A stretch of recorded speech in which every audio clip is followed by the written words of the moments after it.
All right, let's jump right in. We're about to look at something really personal, a diary from June 2025. And it tells the story of this one pivotal month in someone's life.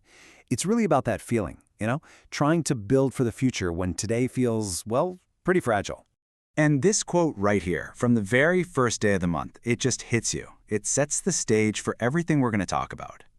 It's that exact feeling, that tension between looking okay on the outside, feeling strong, but knowing that just under the surface, there's this vulnerability you just can't shake. So let's go there. June 1st, he's 485 days into his journey, and we're about to see exactly what he means by a fragile normality. So you read the entry for this day, and it's like he's living two completely different lives at once. On one side, you've got his body, which is doing great. He's working, walking for miles, his weight is stable, he's thinking clearly. But then, there's the other side. His mind is just gripped by this constant fear, this anxiety that everything he's fought for could just disappear in an instant. And that is the real struggle here, isn't it? He's about to make this massive life decision, buying a new home. But how are you supposed to do that? How can you plan for your future when you feel like the ground you're standing on today could crumble at any moment? I mean, that's a feeling a lot of us can understand, even in different circumstances. Okay, so this is where June becomes this major turning point. We're talking about a real crossroads. This isn't just another month on the calendar, it's more like a series of make-or-break moments that are going to decide, well, pretty much everything. His whole life, basically, including this huge dream of buying a house. It all comes down to 3 specific events. And they are all packed into a super tight time frame. You can just feel the pressure building, right? And look at this timeline. It really lays out how intense this is. It's like running a gauntlet. First, June 5th, the big, decisive checkup. That one has to go well.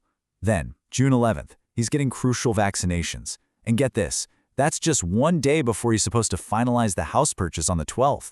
It's like a line of dominoes. Each one has to fall just right, or the whole thing comes crashing down. So, the question hanging over his head is, what if? What if one of those results isn't what it needs to be? He writes in his diary that there is no plan B. No one else can step in. It's all on him. He has to be there, he has to be sharp, he has to be, well, okay, that is a massive weight to carry all by yourself. All right, so here we are, June 5th, the first big domino. It's the moment of truth. The results from that hematology checkup are in. And the news, it's good. Actually, it's overwhelmingly good. His hemoglobin, his white blood cells, excellent. Now, his platelets are a little on the low side, but the doctors aren't worried. They say they're stable, totally in a safe range. You can just imagine the sigh of relief. That first giant hurdle, he's over it. So that's it, right? Clean bill of health? Time to move on? Well, you'd think so. But as he's finding out, recovery is rarely that straightforward. Because it turns out there's a new list of smaller things to deal with. His folate is low. He needs to start taking vitamin B12 and vitamin D supplements. And his ferritin, which is related to iron storage, is still pretty high and needs watching. It's just a perfect example of how, on this kind of journey, even the best news can come with a brand new to-do list. So the biggest danger seems to be off the table. But now, it's like a whole new set of little, unexpected roadblocks start popping up, one after another.